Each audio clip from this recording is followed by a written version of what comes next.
Antes eu quero orar. Feche seus olhos.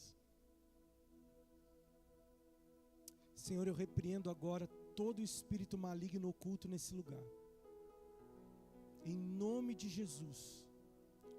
Todo demônio escondido nesse lugar agora, todo ladrão de semente, tudo que vem para distrair, tudo que vem, Senhor, para roubar a atenção, para roubar o momento da glória do Senhor, da Tua palavra, eu repreendo agora, e eu os expulso em nome de Jesus. Vocês não têm parte nenhuma aqui, em nome de Jesus. Pai, nós entregamos esse momento para o louvor da glória do Teu nome. Fala na Tua palavra, fala com cada um, não passe de nós essa noite, em nome de Jesus, amém.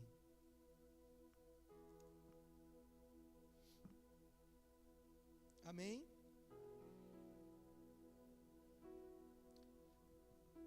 Abra comigo em Gênesis capítulo 2 e o versículo 15.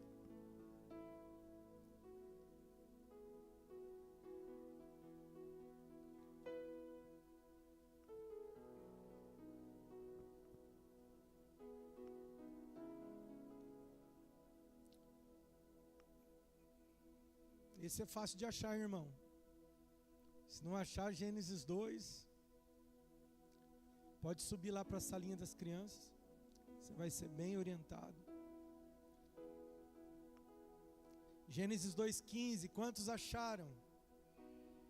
Glória a Deus. A palavra de Deus diz assim: o Senhor Deus colocou o homem no jardim do Éden para cultivá-lo e tomar conta dele.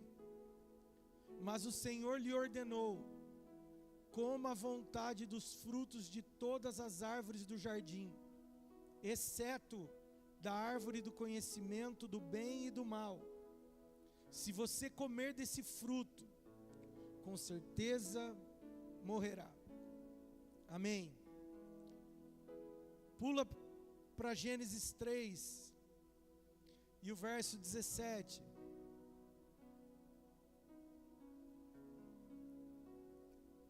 Gênesis 3,17 diz assim: e ao homem ele disse: uma vez que você deu ouvidos à sua mulher e comeu da árvore, cujo fruto ordenei que não comesse, maldita é a terra por sua causa. Por toda a vida terá muito trabalho para tirar da terra o seu sustento. Ela produzirá espinhos e ervas daninhas, mas você comerá de seus frutos e grãos. Com o suor do seu rosto você obterá alimento, até que volte à terra, do qual foi formado, pois você foi feito do pó, e ao pó voltará. Amém, irmãos? Deus formou o homem do pó da terra, e Ele preparou um jardim para o homem tomar conta. E Ele colocou o homem e a mulher no jardim. E Ele falou assim: olha, toma conta, cuida, domina sobre toda a terra, sobre os peixes, sobre os animais. Você vai ter domínio sobre toda a criação. Eu só vou te pedir uma coisa: não come da árvore que está no centro do jardim, da árvore do conhecimento do bem e do mal. No dia em que você comer, você vai morrer. E aí o homem vai lá, e você conhece a história. O homem desobedece ao Senhor e peca. E aí Deus libera algo. Ele fala assim: olha, maldita é a terra por sua causa. Por causa do seu pecado entrou morte na terra. E a terra que só produzia coisa boa, que era um paraíso, agora ela vai produzir erva daninha, ela vai produzir espinhos e abrolhos, e com muito suor você vai obter alimento dela. Ela vai te dar o alimento, mas maldita é a terra por sua causa. Enfim, você conhece a história. E por que eu estou falando disso? Porque essa semana o Senhor ministrou muito no meu coração sobre obediência. Sobre nós obedecermos a Deus. E obedecer a Deus é obedecer a Deus. Não é eu ter boas intenções apenas. Não é eu fazer o que eu penso que seja certo, o que eu acho que é certo. Obedecer a Deus é fazer o que Ele quer que eu faça. Isso é obediência. O homem tinha uma ordem. Deus falou assim, domina sobre tudo, só não come daquela árvore. O homem foi lá e comeu da árvore. Ou seja, ele desobedeceu. E por conta da desobediência, entrou o pecado, entrou a morte. Ele modificou a terra. Deus falou, maldita é a terra por sua causa. A terra vai pagar pelo que ela não fez, pelo que você fez. Porque eu te dei domínio sobre tudo. E você pegou o domínio que você tinha e entregou para a serpente. Amém? Nós pegamos o nosso domínio e entregamos para a serpente. Por isso que a terra está do jeito que está. Por isso que as pessoas perguntam, falam assim, pastor, quem já não ouviu isso? Mas quem já conversou com um ateu e Deus falou assim, e o ateu falou assim para você, mas se Deus existe, por que o mundo está desse jeito? Por nossa causa. Porque quando Deus nos entregou toda a autoridade para governar a terra, falou, domina sobre tudo. Deus nos deu de presente. Aliás, Ele fez o jardim primeiro, para depois colocar o homem lá. O homem não teve que fazer nada, ele ganhou tudo de mão beijada. E Deus pediu uma coisa, e o homem desobedeceu. Agora Deus falou assim, agora por causa disso, você vai pagar o preço. E nós estamos pagando até hoje. Amém? Então, às vezes, irmãos, o que Deus nos pede são coisas tão simples. Irmão, você imagina quantos, eu não vou falar nem da quantidade de árvores e plantas, eu vou falar da quantidade de espécies. Quantas espécies de árvores boas para se comer tinha? Deus falou assim, você não vai comer de uma. E foi justo aquela que o homem foi comer. Quantas coisas lícitas nós podemos fazer? E muitas vezes a gente faz justo aquilo que não pode. E toda vez que a gente faz isso, e assim como o homem fez, a gente perde a autoridade. Domínio, o domínio que Deus nos deu, a autoridade que Deus nos deu, nós perdemos. E ficamos à mercê do príncipe desse mundo. Amém? Até aqui, ok?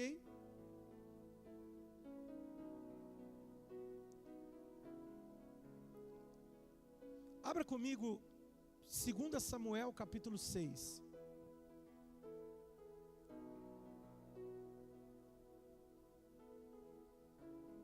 E o verso 1. Vocês conhecem a história. É Davi trazendo a arca da aliança, a arca da presença do Senhor de volta para o lugar da onde ela não devia ter saído. Acharam aí? 2 Samuel capítulo 6, versículo 1. Podemos ler?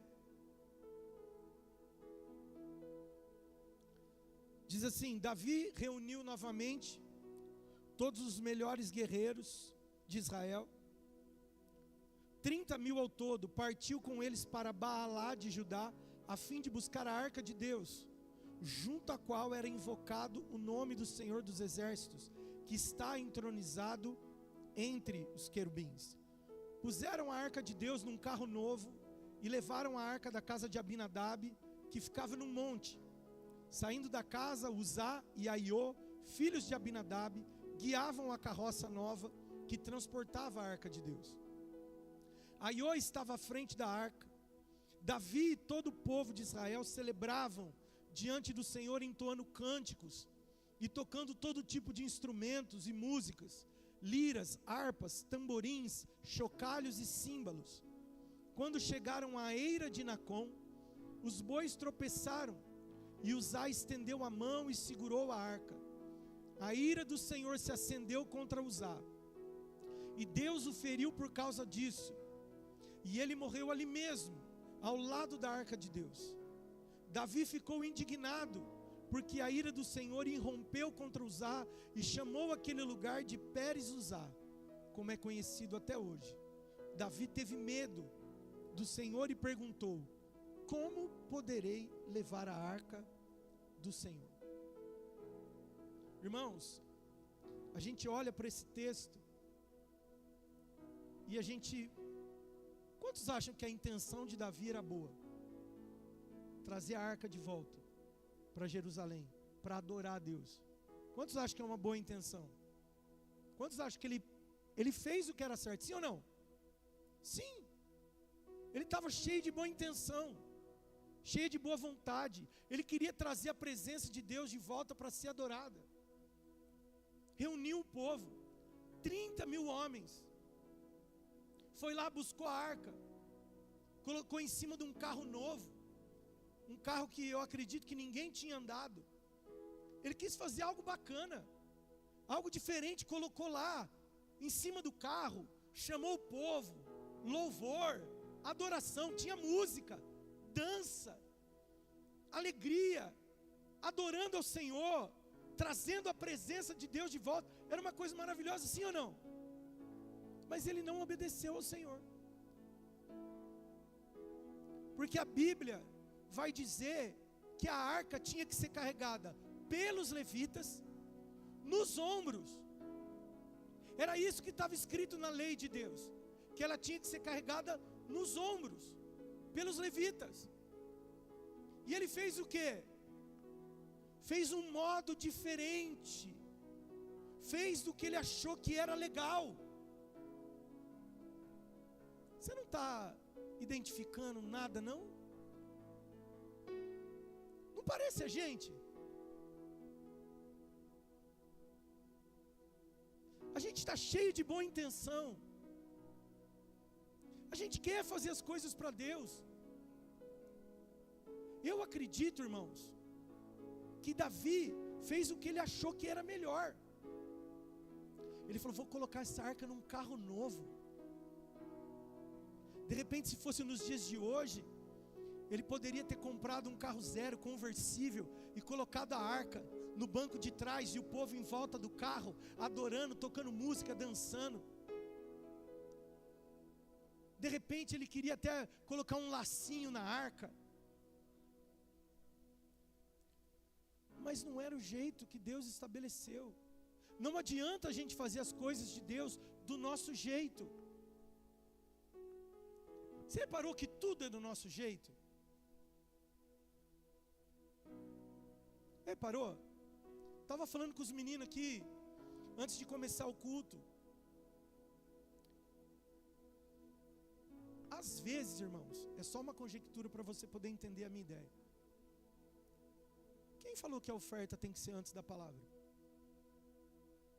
Você sabia que no começo dessa igreja nós fazíamos a oferta por último?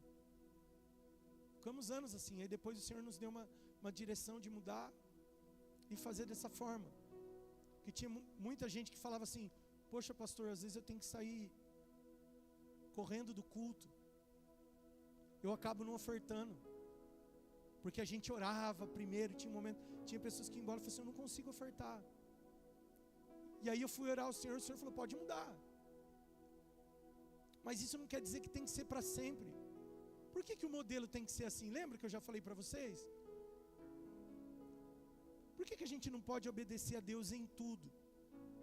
E se a gente está fazendo porque a gente viu alguém fazer assim? Porque não é parecido? Você vai nas igrejas evangélicas, não parece que a liturgia é toda semelhante? E está tudo bem. Eu não estou falando contra isso, eu estou só dando um exemplo. Mas e se o Senhor pedisse algo diferente para nós hoje? Se Ele pegasse um dia frio e falasse assim: hoje vocês vão fazer o culto lá fora. A gente: não, vamos fazer dentro, está frio. Quantos estão entendendo? A Bíblia diz que é melhor obedecer do que sacrificar. Eu estava conversando isso com a minha sogra essa semana. Que é melhor obedecer do que sacrificar. E muitas vezes a gente sacrifica porque não consegue obedecer. Porque a gente faz o que a gente acha que o Senhor gostaria. Até dei um exemplo para o Vitor aqui antes de subir, a gente estava conversando. Eu falei assim, Vitor, se hoje nós temos alguns cobertores ainda para entregar, em nome de Jesus, no inverno agora a gente vai entregar o que falta para o pessoal de rua. Mas imagina que hoje estivesse muito frio e a gente pensasse com um bom coração, com uma boa vontade, com uma boa intenção. Gente, vamos fazer o seguinte, ó, metade fica no culto e metade vai entregar cobertor porque está frio, o pessoal está precisando. Não é um negócio bacana? Você acha que Deus não quer que a gente faça isso? Sim ou não? Deus quer. Mas e se na mesma hora o Senhor falasse assim, não, eu não quero que vocês saiam para a rua, eu quero que vocês fiquem aqui orando. Quantos estão entendendo? Às vezes na nossa cabeça o melhor é sair na rua e entregar o cobertor porque está frio. Mas se Deus falou para eu ficar orando e eu sair para entregar cobertor, por mais que eu faça algo bom, eu estou desobedecendo a Deus. E logo, a autoridade de Deus já não está sobre mim. Quantos estão entendendo? Toda vez que a gente desobedece, o Senhor falou isso para mim. É como se a autoridade de Deus que estivesse sobre nós, Ele fala, não, isso aí eu não estou aprovando não. É por isso que muitas vezes a gente sofre muitas coisas, passa por muitas coisas, como disse o Mateus aqui na oferta. Você acha que Deus não queria que o povo reconstruísse as casas deles? Você acha que Deus não queria dar casa para os seus filhos, conforto para os seus filhos? Será que Deus não queria honrar eles? Será que Deus tirou eles do exílio para eles passarem vergonha de novo? Havia uma promessa que eles voltariam para o lugar, que eles plantariam e colheriam, que novamente se ouviria cânticos no arraial. Havia uma promessa, Deus tinha tudo para eles, mas não era aquele momento. Por isso que Deus falou assim, por acaso é tempo de vocês morarem em casas com fino acabamento e a minha casa está destruída. Ele está falando assim, vocês estão invertendo as prioridades. Lembra quando o profeta chega naquela viúva de Sarepta e ela fala assim, olha, eu vou fazer um bolo para o meu filho e nós vamos comer e depois disso nós vamos morrer porque não tem mais nada. O profeta falou assim, o profeta representava a autoridade de Deus ali. Ele falou assim, faz isso que você falou, mas faz primeiro para mim. Estava falando de uma prioridade. Deus não queria tirar o sustento da mulher e do filho. Deus queria saber se ela tinha fé suficiente para obedecer contra a razão, porque muitas vezes a fé é obedecer contra a razão.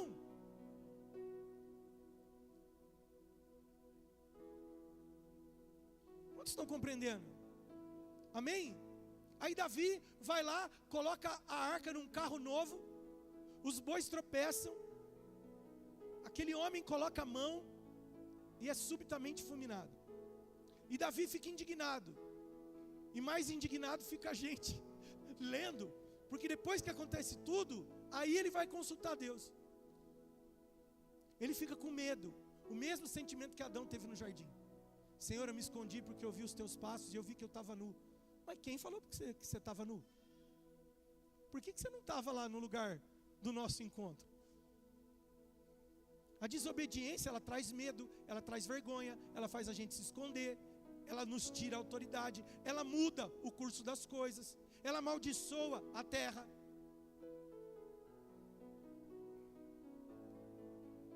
E aí, ele termina o texto falando assim, versículo 9 de 2 Samuel 6. Davi teve medo do Senhor e perguntou, depois que ele ficou com medo, depois que deu todo o B.O., como poderei levar a arca do Senhor? Por que não perguntou antes? Falei assim, gente, qual que é o costume? O que manda na lei? Não é o que eu quero fazer, eu quero obedecer o que Deus falou. Não é do meu jeito. Se ele tivesse perguntado, algum levita ia falar assim, olha, tem que ser carregado nos ombros. A cada 6 passos tem que parar e oferecer um holocausto ao Senhor. e nós vamos fazer dessa forma. Tinha poupado a vida de Uzá. Então muitas vezes a gente traz maldição, morte para as nossas vidas por causa da desobediência, mesmo querendo fazer algo bom. Uma vez eu e a Bruna ficamos com pena de uma pessoa e resolvemos ajudar uma pessoa que Deus estava tratando. Não, pô, vamos ajudar. O tratamento da pessoa veio para nós. Lembra, amor? E aí eu falei, Deus, não estou entendendo. Ele falou, você perguntou para mim se era para ajudar? Você é melhor do que eu? Você está achando que você pode ajudar mais que eu, que você sabe mais que eu? Aí eu já comecei a dar aquela murchada e eu compreendi que eu mexi em algo que Deus estava trabalhando. Então até para ajudar nós precisamos consultar a Deus. E muitas vezes Deus manda a gente ajudar e a gente não ajuda. Aí é para ajudar, mas a gente também não consulta a Deus. Porque a gente quer ajudar quem a gente quer ajudar e não quem Deus mandou ajudar. Isso também é desobediência. Quantos estão entendendo?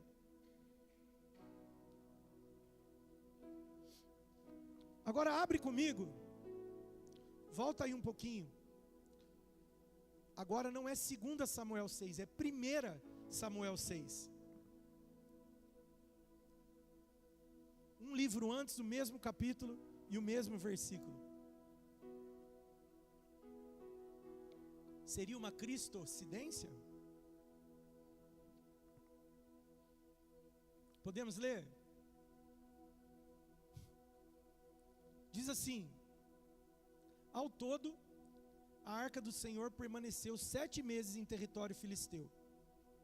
Então, os filisteus chamaram seus sacerdotes e adivinhos e lhe perguntaram: o que faremos com a arca do Senhor?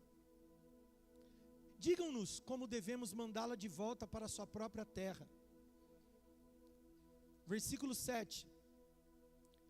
Agora, construam uma carroça nova, escolham 2 vacas que tenham acabado de dar cria e sobre as quais nunca tenha sido colocada a canga de um arado. Atrelem as vacas à carroça, mas prendam num curral os bezerros recém-nascidos. Coloquem a arca do Senhor sobre a carroça e ao lado dela ponham uma caixa com os objetos de ouro que vocês enviarão como oferta pela culpa. Então deixe as vacas irem para onde quiserem. Isso aqui parece familiar? Ah, gente, participa comigo, não gosto quando fica assim. Obrigado, Tudes. É familiar ou não? Quem colocou a arca numa carroça primeiro?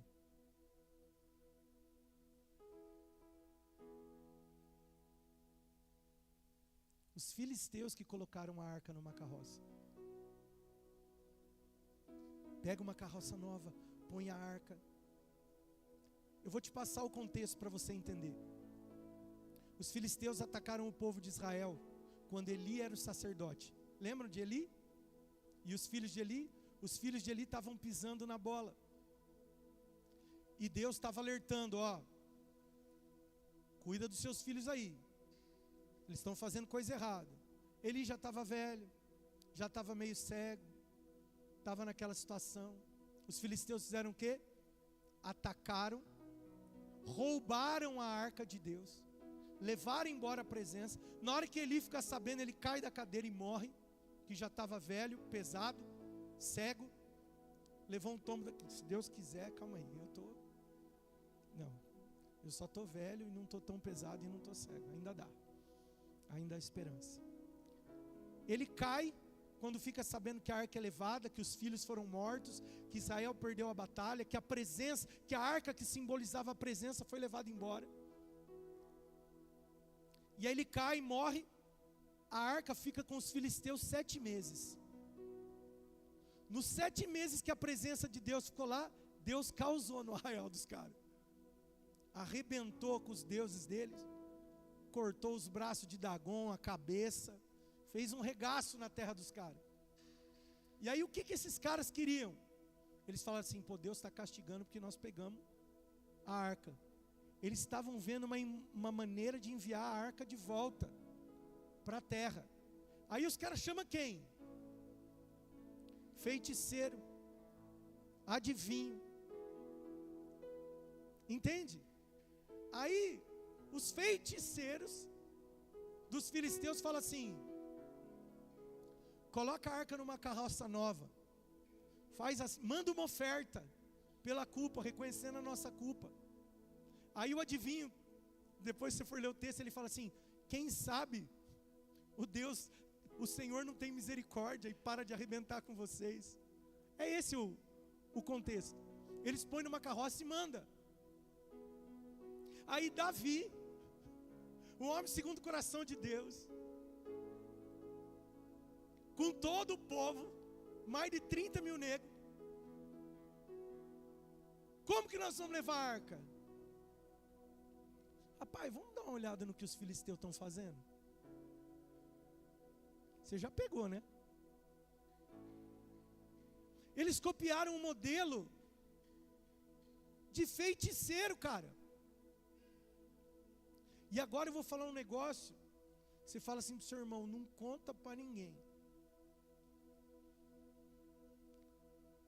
Quantas igrejas que não estão aí com misticismo e feitiçaria, copiando algo do inimigo, porque viram.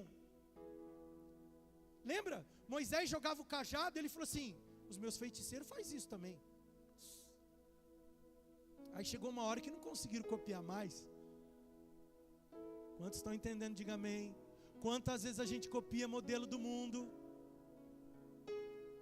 Ai, nós precisamos fazer uma balada gospel, porque senão os jovens, os jovens.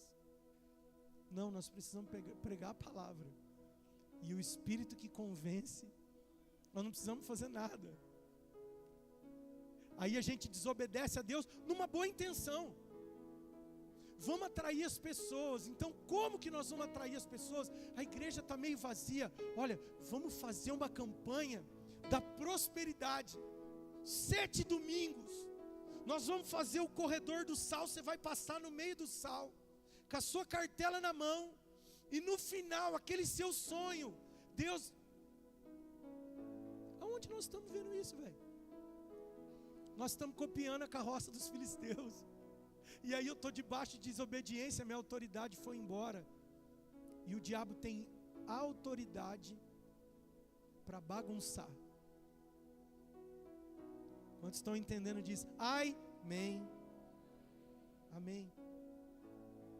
Às vezes nós estamos copiando modelos. Irmão, eu conjecturei, tá? Eu não estou falando que Davi, mas não parece? Os filisteus colocam a arca numa carroça, aí Davi vai buscar a arca, coloca numa carroça. Às vezes a gente está copiando modelo. E eu não estou falando só isso não. Você sabe que a arca representa a presença. Quantas vezes a gente quer trazer a presença na marra aqui, irmão? Entra aqui cheio de pecado, com ranço de irmão. A gente não pede perdão, não conserta a nossa vida, leva uma vida desgraçada lá fora e vem por aparência de crente aqui dentro e ficou, como diria, tinha um pastor nosso que falava assim, na época do Faustão, ficou assistindo Faustão a tarde inteira, chega no culto, quer que a presença vem, não fez uma oração de sair de casa, não abre a boca para dar uma glória, ficou assistindo Faustão, agora quer que a presença vem. É a mesma coisa que colocar a arca em cima de uma carroça. Semana inteira não quis saber de Deus, chega no culto, vem Espírito Santo, você tem que vir. Eu ainda tenho fogo, eu ainda tenho lenha, pode vir queimar. O Espírito Santo, você é doido, que eu vou lá não ser tudo sujo. Meu Deus. Ai, Jesus nos ajuda. Quantos estão entendendo?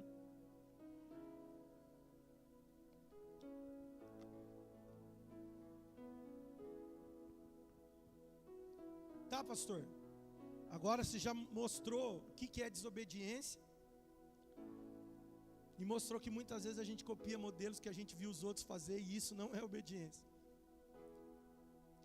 Então me fala sobre obediência. Eu vou falar de um cara que obedeceu. E não fui eu. Filipenses capítulo 2 e o versículo 5. Passeia na sua Bíblia aí. Carta de Paulo aos Filipenses, capítulo 2, versículo 5. Quem ama a palavra de Deus diz amém. E quem achou diz também. Diz assim: tenham a mesma atitude demonstrada por Cristo Jesus. Embora sendo Deus, não considerou que ser igual a Deus fosse algo que devesse se apegar. Em vez disso, esvaziou-se a si mesmo, assumiu uma posição de escravo e nasceu como um ser humano. Quando veio em forma humana, humilhou-se e foi obediente até a morte, e morte de cruz. Irmão, você ser obediente, cheio de poder, de honra, de glória, é fácil. Você já parou para pensar que Jesus, na comunhão do Pai e do Espírito Santo na eternidade, envolvido de toda a honra, de toda a glória, de todo o louvor, de toda a majestade? Você já imaginou do que Jesus abriu mão? É lógico que o mais importante, ele abriu mão do Pai, da companhia do Pai. Os dois nunca tinham ficado tão distante, e eu creio que foi o que mais pesou. Mas Jesus abriu mão de muita coisa, e aí ele vem e toma essa forma humana. Imagina um cara que tinha poder ilimitado, passa a ter limite. O cara que não tinha necessidade nenhuma, passa a ter necessidade. O cara que a terra era o estrado dos pés, passa a não ter lugar nem para dormir, porque ele fala isso, ele fala: o filho do homem não tem onde reclinar a cabeça. O cara que era dono do ouro e da prata, agora passa privações, necessidades, aflições, angústias, dores, humilhações. Você já imaginou do que o Cristo teve que abrir mão para ser obediente? Para que ele fosse obediente, ele abriu mão de muita coisa. E a Bíblia diz que ele foi obediente até a morte. Ele não foi obediente por um tempo, ele não foi obediente por uma estação, ele foi obediente até a morte, e morte de cruz. Às vezes a gente não consegue ser obediente 15 minutos. Vigia comigo aí, 1 horinha, vamos orar? Ele falou isso para os discípulos: vocês podem vigiar comigo 1 hora? Deu 1 hora, Jesus voltou lá. Mas vocês estão dormindo, vocês não podem vigiar comigo 1 hora. Ele sendo obediente 33 anos, ele pediu 1 hora de obediência e não conseguiram obedecer. A gente não para pensar no que Cristo abriu mão. A gente pensa que Cristo era Eu vou ler de novo o texto, você vai entender em nome de Jesus. O Espírito Santo há de ministrar isso no seu espírito. Verso 6 de Filipenses 2: embora sendo Deus, ele não considerou que ser igual a Deus fosse algo que ele devesse apegar.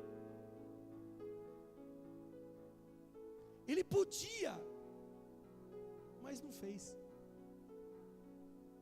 Era lícito, mas não convinha. Lembra quando chegam para pegar ele no jardim, que Pedro corta a orelha de Malco? Ele vira para Pedro e fala assim: cara, você não está entendendo o que está acontecendo aqui? Se eu quisesse, não é que eu não tenho poder não, irmão.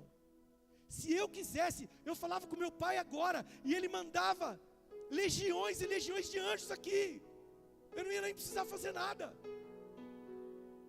Aliás, quando ele falou: você que é Jesus, ele falou assim: eu sou, caiu todo mundo. Ele falou, ninguém pode tirar minha vida não, brother. Eu entrego. Obediência. Um Deus sendo obediente. E a Bíblia diz que ele aprendeu obediência por aquilo que sofreu. Aprendeu a obedecer no sofrimento. Muitas vezes a gente não aprende com o sofrimento, cara. Se você está sofrendo, seja porque você fez alguma coisa, ou se é Deus trabalhando em você, aprenda alguma coisa com aquilo. Uma vez um pastor disse para mim, que se a gente aprende a lição, então foi um aprendizado. Nossa, eu cometi um erro terrível, mas você aprendeu com isso? Então foi um aprendizado. Agora, se a gente não aprende com o erro, irmão, o sofrimento é vão. Jesus foi obediente até a morte, uma morte de cruz. Então o que nós temos que fazer? Olha o que diz o texto. Versículo 7 de Filipenses 2. Em vez disso, está falando assim, ao invés de se apegar a ser Deus. Agora, nós não somos Deus, mas vamos trazer para nós. Em vez disso, ao invés de eu apegar a minha vontade, ao meu acho, ao meu ego, ao que eu penso, ao que eu quero, ao que eu desejo, põe isso aí. Em vez disso, esvaziou a si mesmo. Sabe o que ele falou? Eu vou fazer morrer dentro de mim a minha natureza, porque se eu for seguir minha natureza. Assumiu uma posição de escravo. Você sabe o que o escravo faz?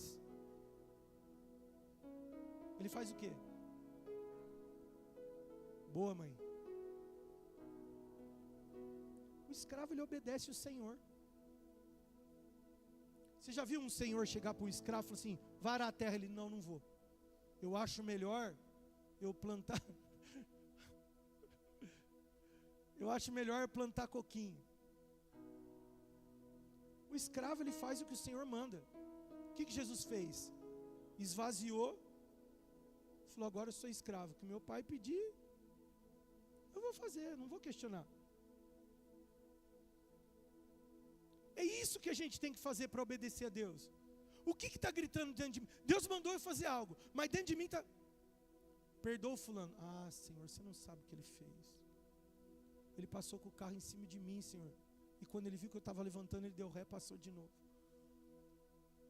E eu quero que ele pegue fogo e os bombeiros estejam em greve. Aí o Senhor fala assim, vai lá dar um abraço nele.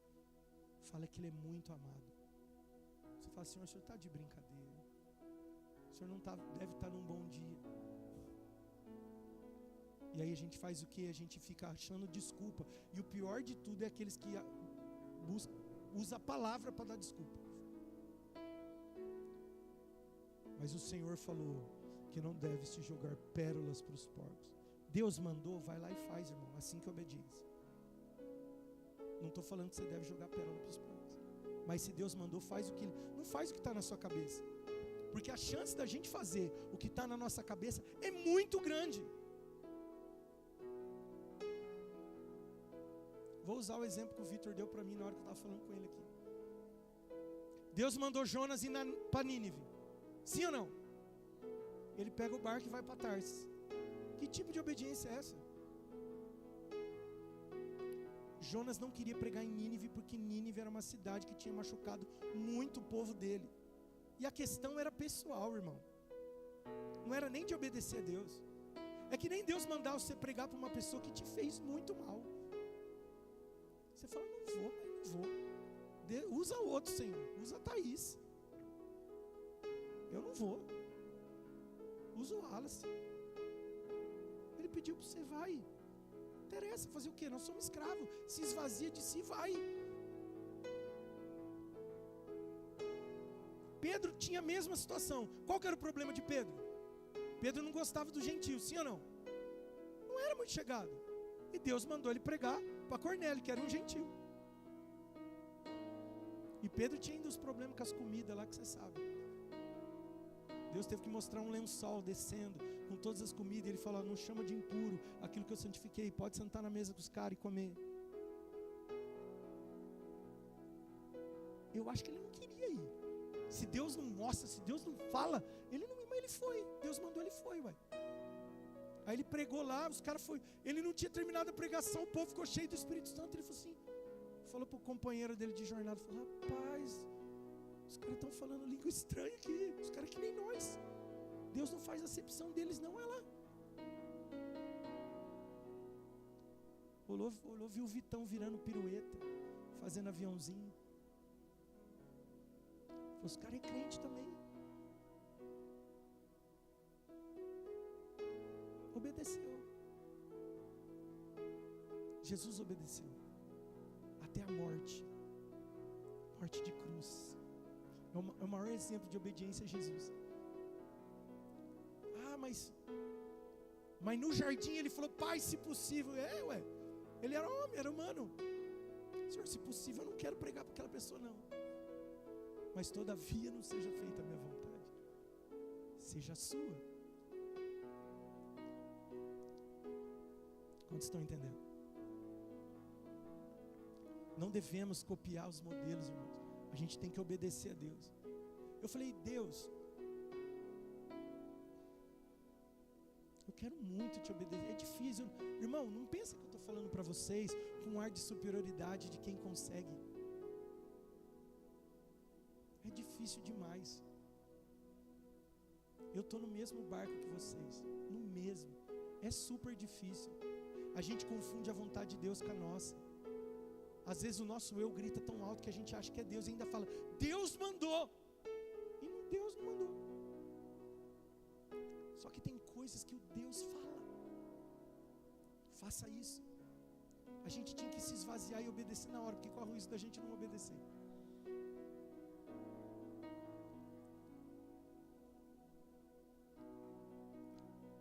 Tá, pastor, e o que Jesus ganhou com isso? Jesus obedeceu, ganhou bofetada, cusparada, humilhação, xingamento, desonra pública, porque maldito é aquele que morre pendurado numa árvore, no madeiro.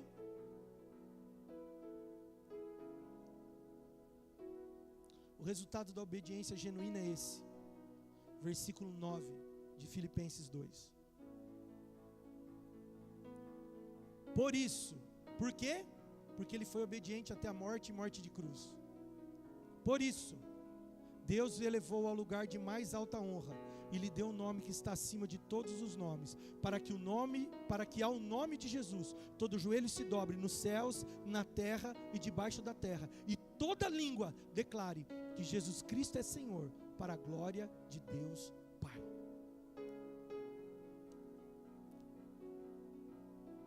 Foi por isso que Jesus foi obediente, só para ter um nome acima de todo nome? Não, ele já tinha, irmão. Ele sempre foi. Mas é que agora ele merecia. Além de ter, ele merecia.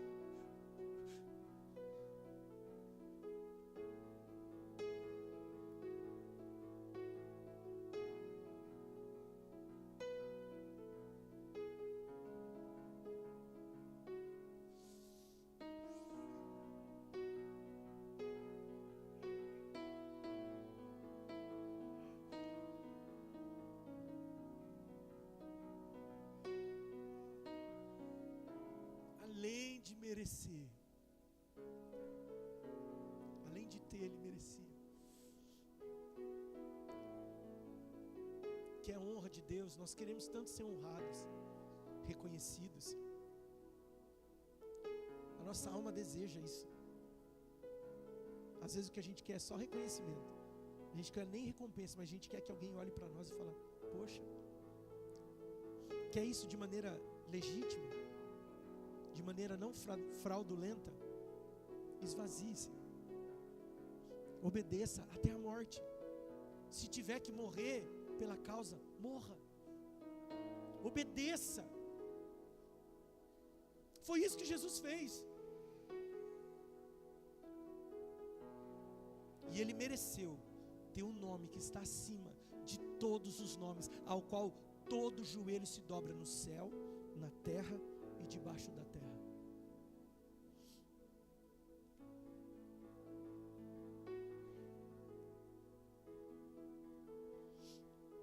Glória a Jesus por isso. Aí surge uma pergunta.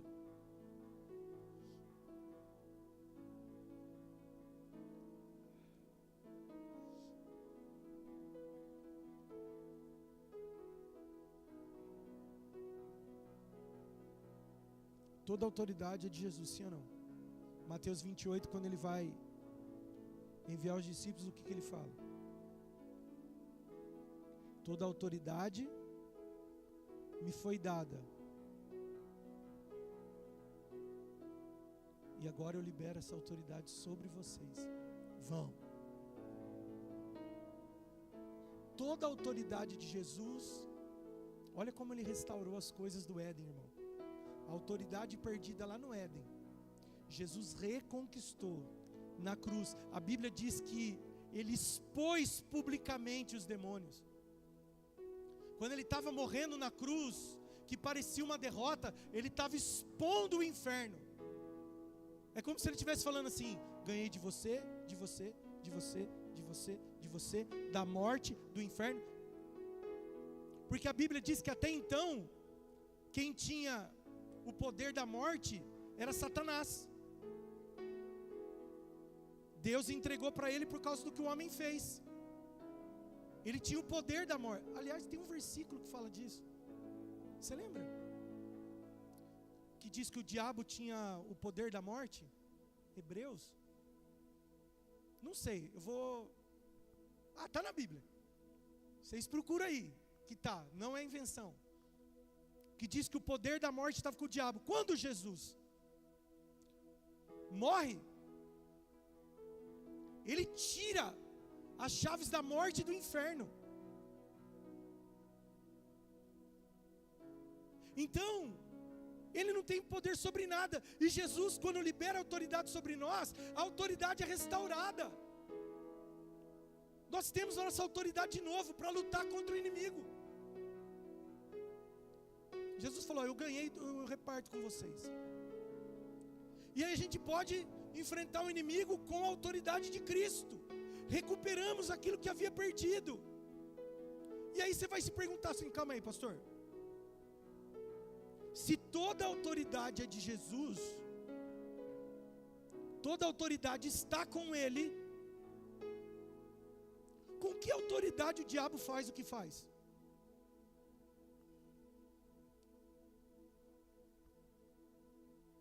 Vou repetir. Se toda a autoridade está com Jesus,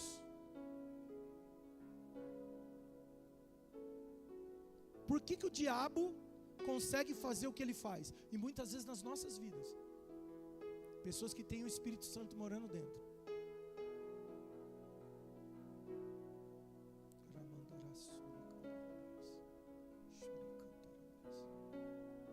Já parou para se perguntar isso?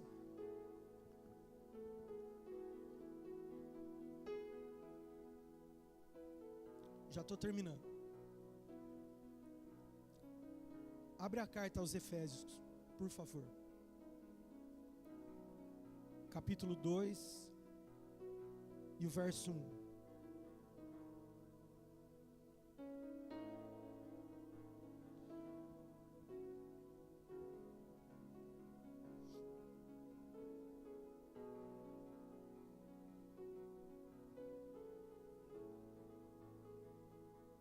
Abriu aí? Está no telão. Vocês estavam mortos por causa de sua... Fala mais alto. Mais alto.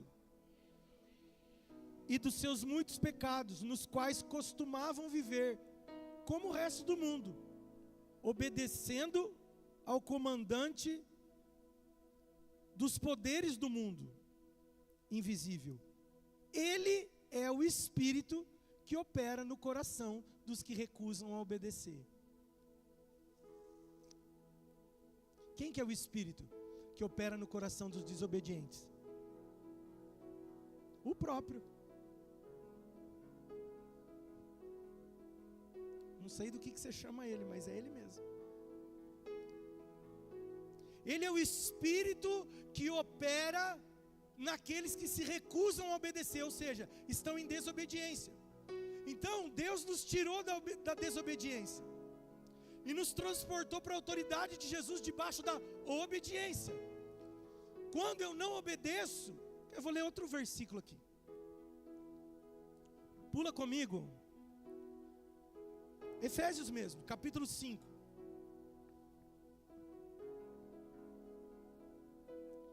E o versículo 2. Efésios 5, 2. Posso ler?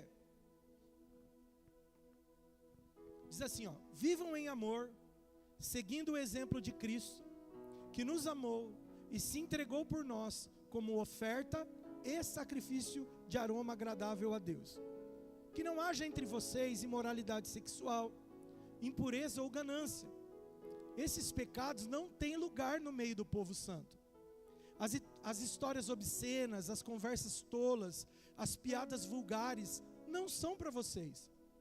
Em vez disso, sejam agradecidos a Deus. Podem estar certos de que nenhum imoral, impuro ou ganancioso, que é idólatra, herdará o reino de Cristo e de Deus. Não se deixem enganar por palavras vazias, pois a ira de Deus virá sobre os que lhe desobedecem. Ou seja, quando eu desobedeço, a autoridade de Jesus que estava sobre mim, ela dá um passo atrás. E o que começa a se manifestar em mim é a ira de Deus. Porque eu não tenho mais a autoridade de Jesus. Quantos estão entendendo? Irmão, eu não estou falando que você é inteligente. O Espírito Santo vai conduzir você nesse pensamento. Eu não estou falando assim, ai, nossa, Deus pediu para eu fazer uma coisa, eu esqueci, ou escapou. Nossa, eu já estou debaixo da ira de Deus, agora Deus vai me matar. Não, não é isso. Mas assim, a gente vai desobedecendo, a gente vai entrando naquele lugar onde a autoridade de Cristo já não pode me cobrir, porque eu estou em desobediência. E a ira vem sobre quem está em desobediência. Porque, não sei quem falou aqui sobre Deus olhar para nós com as lentes de Cristo. Alguém falou essa semana, não sei se foi na oferta, na abertura. Então, quando Deus olha para nós, Ele vê Cristo, vê a autoridade de Cristo sobre nós e a obediência de Cristo em nós. Então está tudo bem. Agora a ira vem sobre aqueles que desobedecem. Se eu começar a desobedecer toda hora, a autoridade de Cristo dá um passo atrás. E aí, essa autoridade que Satanás tem, a autoridade que Satanás tem para trabalhar na nossa vida é só a que a gente dá para ele. Porque toda a autoridade está com Jesus. Então só tem um jeito dele manifestar algo em nós. Quando a gente desobedece, a ira vem, e aí Satanás é um instrumento da cólera de Deus contra nós. Baguncei ou ficou claro? Eu piso na bola, eu vou pisando na bola, aí a autoridade de Cristo sai, e sem a autoridade de Cristo, a autoridade do príncipe desse mundo, que é a que eu dei para ele, porque eu resolvi desobedecer, aí ele usa. Então Satanás só trabalha na minha vida, no espaço que eu dou. Por isso que a Bíblia diz, não dei lugar ao diabo. Por quê? Porque ele não tem lugar nenhum. Ele não tem nem a chave da casa dele mais. Ele não tem mais chave da morte, ele não tem mais chave do inferno. E ele não tem autoridade, porque toda a autoridade foi transferida para Cristo na cruz. Então ele não tem nada. Então, pastor, como que ele opera? Quando eu dou algo para ele. Eu dou espaço, ele trabalha. Eu saio debaixo da autoridade de Jesus, ele trabalha com a autoridade que eu perdi. Entendeu?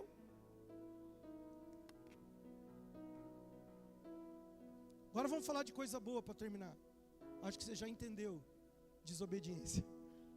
Amém? E como que eu posso desfrutar então do que lembra aquela música? Tudo que Jesus conquistou na cruz é direito nosso, é nossa herança. Todas as bênçãos de Deus para nós, tomamos posse, é nossa herança. Como que eu desfruto disso? É o último versículo, irmão. Não vou pedir mais. Você ia tocar, né? Não?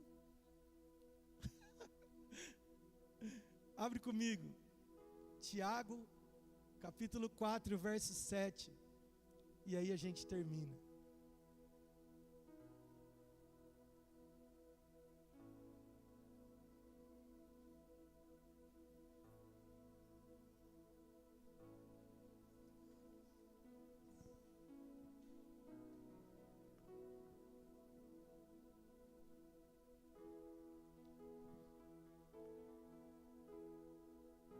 Acharam aí? Versículo mais importante da noite. Se você puder gravar um, é esse. Portanto, submetam-se a Deus, resistam ao diabo, e ele fugirá de vocês. Aproximem-se de Deus, e ele se aproximará de vocês. Lavem as mãos, pecadores. Purifiquem o coração, vocês que têm a mente dividida. Que haja lágrimas, lamentação e profundo pesar. Que haja choro em vez de riso, e tristeza em vez de alegria. Humilhem-se diante do Senhor, e Ele os exaltará. Sujeitem-se, submetam-se, estejam debaixo da autoridade de Deus. Só tem um jeito da gente vencer o diabo: estando debaixo da autoridade de Deus. Por isso que quando uma pessoa vai fazer libertação, ela está debaixo da autoridade. O demônio não sai, irmão, porque nós... E deixa eu falar um negócio para você. Quantos lembram dos filhos de Seva? Lembra dessa passagem? Que os filhos de Seva, que eram um sacerdote, começaram a ver os apóstolos expulsarem demônio pelo nome de Jesus. Aí eles começaram a ir atrás dos endemoniados e falavam assim: em nome de Jesus, a quem Paulo prega, pode ir embora. Aí o demônio manifestou lá e falou assim: queridão, Jesus eu conheço, Paulo eu sei quem é, mas e vocês? Quem são? Porque tem gente que fala assim: é só invocar o nome de Jesus. Mas se você não estiver debaixo da autoridade de Jesus, eu invoco Jesus, mas não ando com ele. Sabe o que aconteceu com aqueles moços? Quem sabe? Quem lembra? O Luan já falou. Levaram uma costa e saíram pelado. Correram nu, passaram vergonha, porque quiseram invocar algo que não vivia. Ei, para invocar Jesus tem que estar debaixo da autoridade dele. Nós não temos autoridade nenhuma, porque o nome acima de todo nome, toda autoridade foi para ele. Agora, quando eu sou embaixador dele, aí pode aparecer o capeta que for, e no nome dele, na autoridade que está sobre nós, tem que correr. Então, mas olha o que ele fala primeiro, olha a ordem. Irmãos, é muito importante a ordem com que o texto coloca as coisas, porque fala das prioridades. Ele fala assim, portanto, submetam-se a Deus, resistam, e ele fugirá. Primeiro eu me submeto, depois eu seguro as pontas, e aí depois ele foge. Não é assim, eu parto para cima e eu faço o que eu acho que é certo. Já viu esses filmes de vampiro? O nego vai com estaca, alho. Já assistiu esses filmes? Eu não assisto mais, mas antigamente tinha, para matar o vampiro. Não, filho. O capeta só estando debaixo da autoridade de Deus. Você pode fazer o que for. Se você não estiver debaixo da autoridade de Deus, você está dando autoridade para ele sapatear na sua vida. E aí você vai falar: Senhor. Aí o Senhor vai falar: por que fala Senhor, Senhor e não me obedece?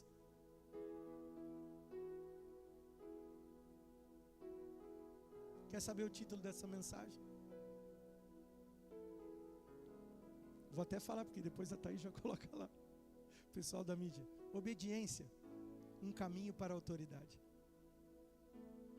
Quer ter autoridade em Deus? Quer ter autoridade do céu? Obedeça. Não é o tanto, irmão, não é o tanto que você ora. Uma vez o irmão falou assim: ai, a Bíblia falou que essa casta de demônios só sai com jejum e oração. Vamos voltar outro dia. Vamos jejuar.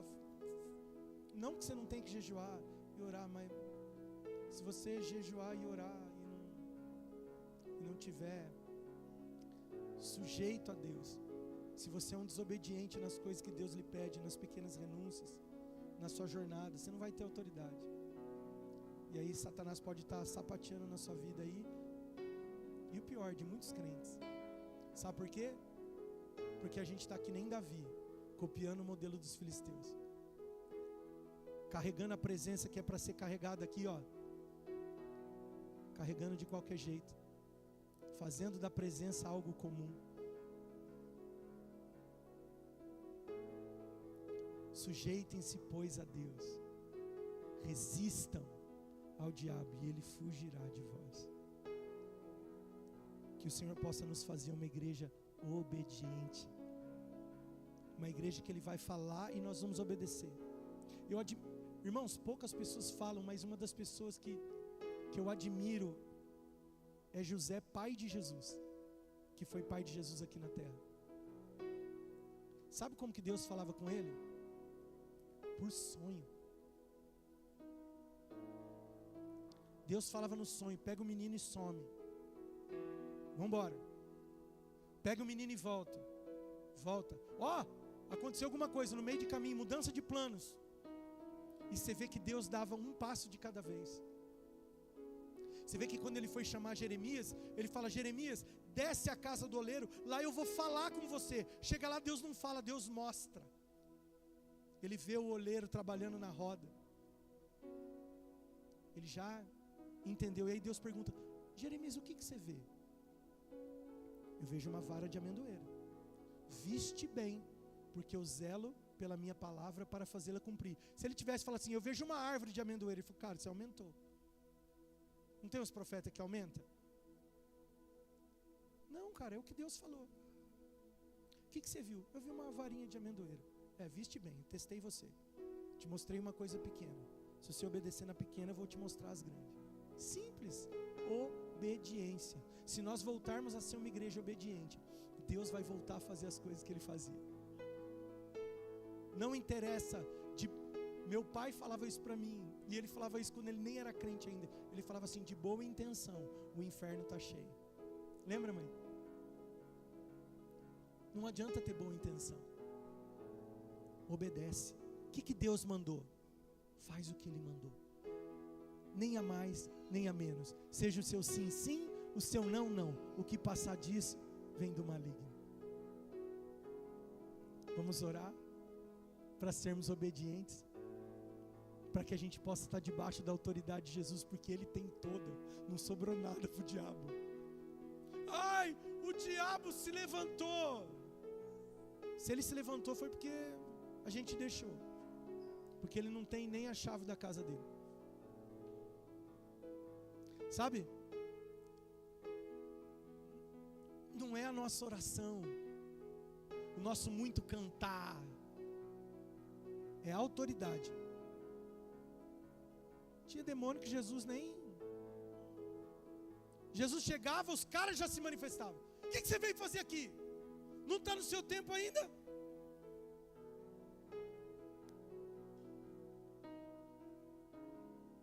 Fique em pé comigo.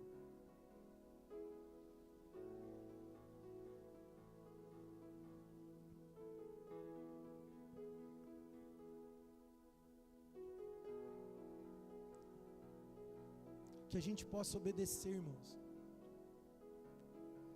Porque obedecer, quando Ele manda a gente fazer o que a gente quer, é maravilhoso.